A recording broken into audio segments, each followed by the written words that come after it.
Well, I say it's time we have all immigrants assimilate. None of this multiculturalism anymore. And I am going to actually present something here that's probably a little bit different because before 1492, before the European settler, maybe there was a little bit of. Actually, there was some copper mines going on in northern Michigan many years before that during the Bronze Age. There could have been Viking settlers or other European settlers in this country many centuries before 1492. But in 1492 is really when the white European settlers first came upon this continent, which includes the Spanish and the English and the Dutch and everybody else that's from Europe. And who did they really not assimilate with? The Indian tribes or the American Indian nations that were already here present in the United States of America. Now, I want to tell you something about a quote from Teddy Roosevelt, Theodore Roosevelt, who somebody I respect very great, very much, in 1907. He says, in the first place, we should insist that if an immigrant who comes here in good faith becomes an American and assimilates himself to us, he shall be treated on an exact equality with everybody else. For it is an outrage to discriminate against any such man because of creed or birthplace or origin. But if you look at this picture now, and we see the American Indian or the American Native, and we see the white man, what actually happened? Did the white man assimilate with the American Indian? No, they stole his lands. Now, I'm not some bleeding heart liberal here, I can tell you that right now, but the way things are going economically, and the way things are looking for the future, and looking how we have all the BS artists out there in suits and the carpetbaggers from New York City that are constantly telling us they got everything under control, we're probably going back to a freaking total economic collapse. And the reality of the situation is we don't need to have an economic collapse. We can just go back to the way of the Native Americans that have always existed here for hundreds of years and maybe thousands of years prior to white European settlers. But goes on to state that it is predicated upon the person's becoming at every facet an American and nothing but an American. That's what Teddy Roosevelt says. There can be no divided allegiance here. Obviously, if we look at what happened with all the treaties that were made with the American Native peoples, American Indians, I'll call it American Indians because most people think of American Indians as, American Indians, even though they're not from the country of India. That moniker was a mislabel, but we all know what it means. But the American Native peoples that lived here, obviously the white European settlers did not assimilate with them at all, broke many treaties with them, and the entire warrior class. So if we look at the Indians like we look at the westerns we see on the movie, we always associate, the Western Plains Indians with the teepees and the horses, and the warrior spirit, sometimes with bows, sometimes with javelins, sometimes with lever actions, Winchester 1873 rifles. But actually, this was not the American Indian that was really the reality of the situation prior to the white man getting here. Horses did not come on his continent until the Spanish arrived. The Spanish actually arrived, brought horses, and they brought a type of equestrian horse that was very hardy in desert environments that can go long periods of time without water and can carry significant weights. As a matter of fact, the teepees got much, much larger due to the horses being able to carry the teepee across the plains. Prior to the horse getting here, the Plains Indians really didn't even hunt buffalo. So I could say that some of the Europeans' influence did drastically change the American Native Indian culture, but on the other side of it, it destroyed it. It totally destroyed it. Some of the things were adapted by the American Indians, but here we're talking about that, the white European culture is settled here. They're telling everybody else to assimilate, which I could see that in a lot of ways, because if you don't assimilate, you got too much division, and then you don't have a country. But there's one people we really owe something to, as Americans that are here today, is the American Native Indian. When Teddy Roosevelt was saying all this stuff about immigrants coming over and assimilating, and he was a guy that was a fan of the American Indian still, from what I understand. I don't understand why he's totally ignoring him. But, some of the stuff that Teddy Roosevelt did was all theatrics. As a matter of fact, when he had his inauguration, um, he had some of the American Indian chiefs parading in the parade at the front of the parade. But it wasn't so much to recognize the greatness of the American Indian chiefs or their peoples.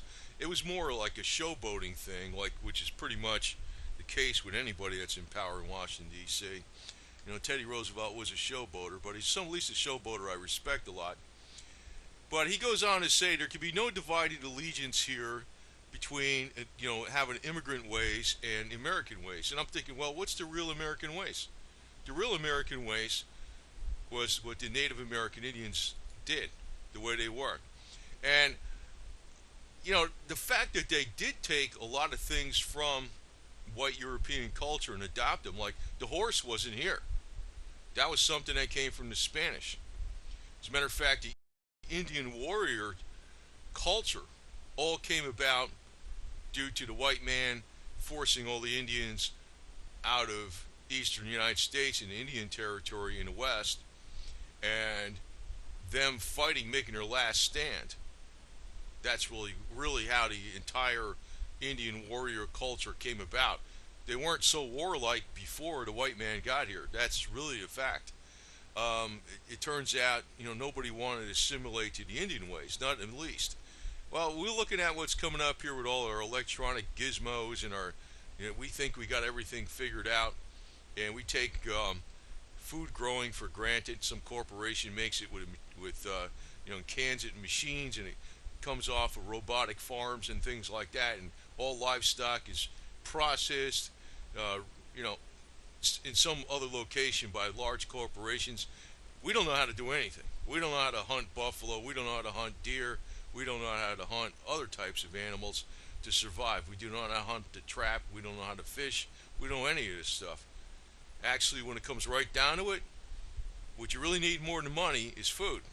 And you make the assumption you got money, you can buy food. But we shall see what happens here in the future. There was actually between 60 and 80 million buffalo that roamed this country before the white man got here and destroyed them. Actually on purpose to get rid of the American Indian. It was a type of genocide. And, there was a lot of resistance, actually, through Geronimo, too. And I have to really say that Geronimo is a guy that, even though I can't say he held any position in the American government, he's a guy that I respect and look up to. And I think most people, even in the military, when they jump off of a plane, or even if they jump off the back of a 5-ton, or to jump off a ship, they'll yell Geronimo in his spirit. It's the fighting spirit. And I think this really embodies what America's about.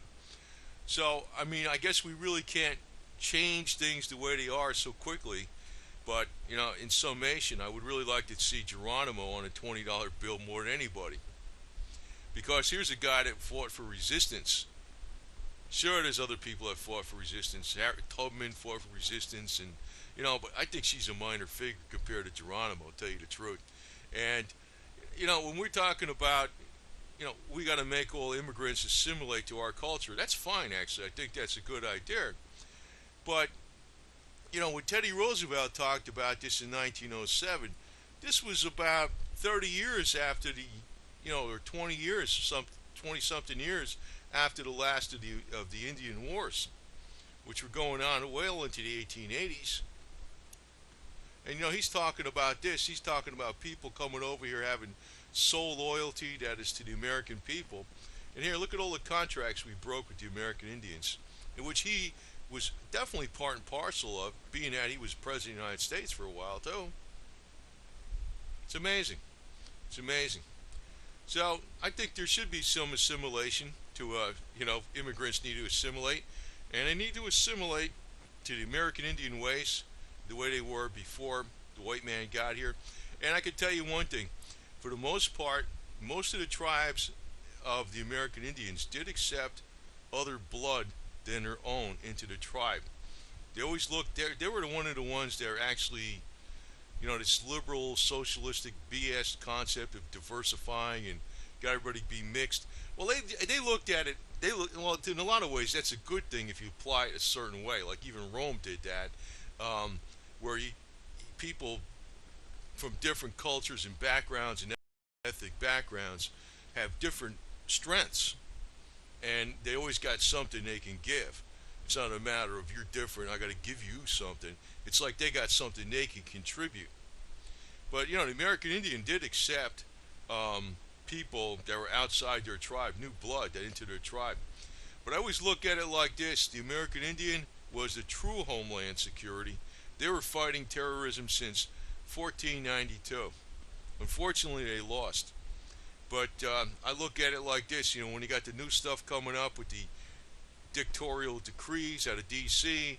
and the eggheads and the pinheads that are all paid and have secure jobs by the government and retirement, and they're telling everybody else what to do. Well, let's just take all the things they say and apply it to the true Americans that really this country really belongs to, is the American Indian. I mean, you could talk about, the black rights, Hispanic rights, and all the hardships of the whites, even that when they came here as colonists, they went west. They went west on the wagon trains. Many thousands died. All the hardships they endured on the frontier. But who really got the screw job in this country? The American Indian. And here we're talking about, immigrants need to assimilate. Well, I'm going to tell you, I think it would probably be a good idea for Americans to actually look at the American Indian cultures.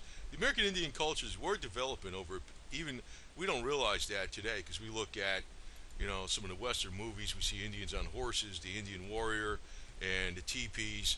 Well, the teepees grew from, I think they were like 8 to 12 feet high to about 20-something feet high. When the Indians got horses, they were able to transport the teepees with horses. The horses were brought here by the Spanish. And a lot of things were adapted in Indian lifestyle and culture that came from the white man. But it's pretty obvious that we did not assimilate anything to Indian ways. And one of the biggest things where we actually have shot ourselves in the foot, so to say, by not assimilating to some of their ways. A lot of Indian medicine is far more powerful than a lot of these microbiologists and doctors like to admit. And I can give you an example because my cousin, who was up north in New England, she was diagnosed with severe cancer. She had parts of her body, breast removed. She had a mastectomy, and they gave her 4 months to live. They said they could do an operation, but she didn't think she'd live. This was a couple years ago. She's working with the Indians up in Maine, and she's still alive, and the cancer has disappeared. And of course, the eggheads with the freaking multi-million-dollar bank accounts and the $500,000 or $1 million annual salaries will tell you this can't be, because all these people are primitive people and they don't know what we know.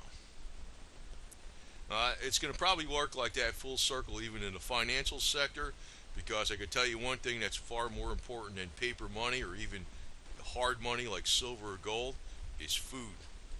If we could return 60 to 80 million buffalo in this country roaming around, we'd have plenty of food for everybody to feed everybody probably in this whole country just on buffalo alone.